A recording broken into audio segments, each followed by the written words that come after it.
This is a video from the Exam 1 review in my linear algebra class. Let's take a look at problem number 8. Let A equal the matrix 1, negative 3, 0, negative 2, 4, 1, 5, negative 2, 2. Find the determinant of A.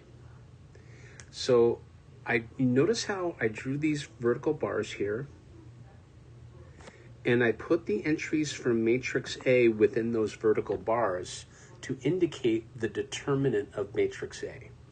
Okay.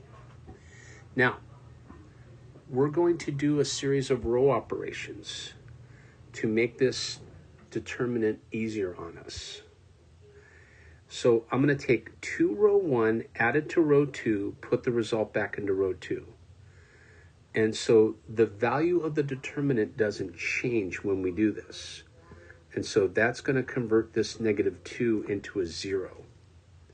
And when we do that, we get the determinant of 1, negative 3, 0, 0, negative 2, 1, 5, negative 2, 2.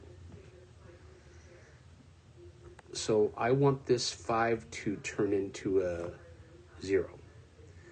And I'm going to use row 1, just like when you row reduce regular matrices. So I'm going to take negative 5 row 1, add it to row 3, put the result back into row 3. So we get the determinant of 1, negative 3, 0, 0, negative 2, 1, 0, 13, 2. So notice how I circled the entry negative 2, and I want to get a leading 1, so to speak, right? And so I'm going to take negative 1/2 row 2, put the result back into row 2. When we do that, though, we're going to essentially multiply this determinant by negative 2. You can think of it as quote-unquote like factoring out a negative 2. And so I get negative 2 times the determinant of 1, negative 3, 0, 0, 1, negative 1/2, 0, 13, 2. And so I want that 13 to turn into a 0 using row 2. And so negative 13 row 2, added to row 3, put the result back into row 3. And so I did a little bit of a calculation here to figure out what this 2 is going to convert into.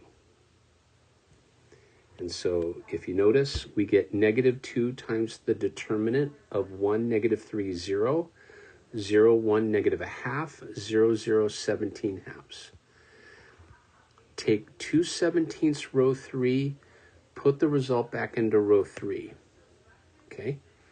And so what that basically does is takes this 17/2, moves it out in front of the determinant, and it's going to turn this entry into a 1.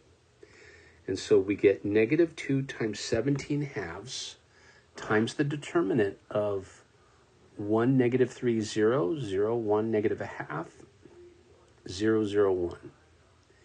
And so the determinant of that new matrix is the product of the entries along the main diagonal.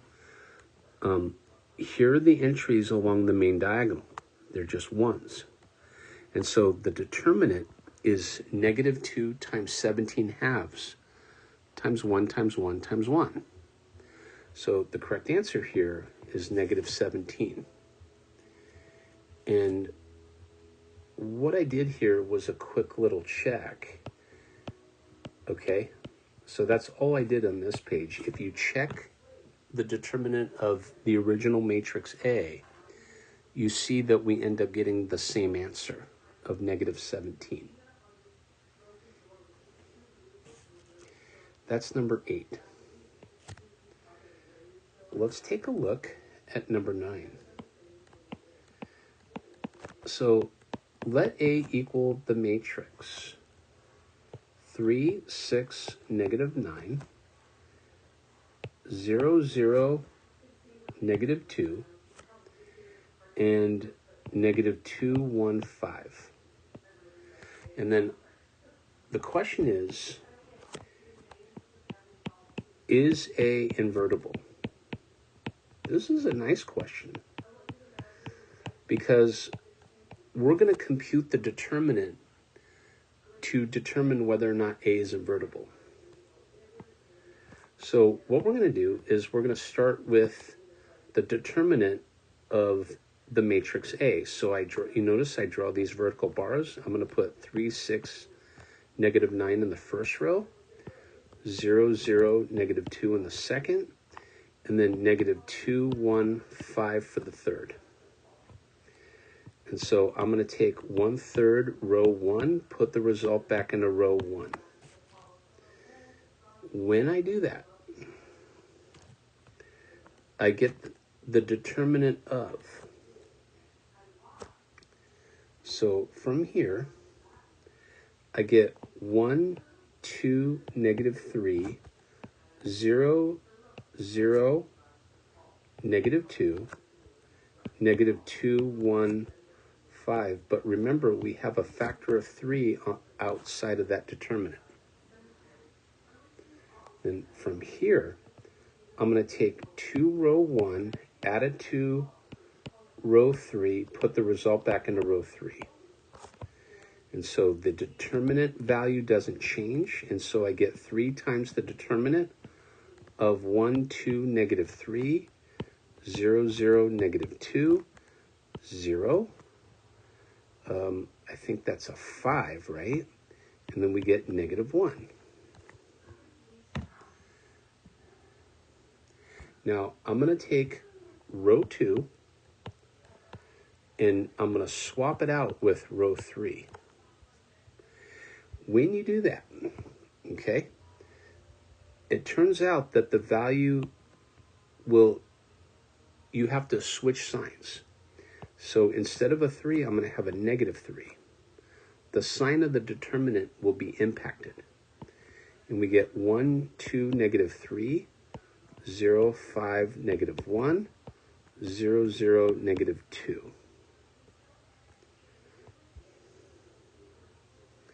Now, so I get something like this. Now, it doesn't tell me to put it in reduced row or row echelon form. So we can technically stop here, or I can do 1/5 row 2, put the result back into row 2. And that's going to help me pull out a 5. And so this is negative 3 times 5 times the determinant of 1, 2, negative 3, 0, 1, negative 1/5, and then 0, 0, negative 2, right? And then I'm going to take negative 1/2 row 3, put the result back into row 3. That takes the negative 2 out in front. And then I multiply by the determinant of 1, 2, negative 3, 0, 1, negative 1/5, 0, 0, 1. And this is equal to 30, which doesn't equal 0. And so therefore A is invertible. And that'll do it for this video for the Exam 1 review. And we did problems 8 and 9. Thank you.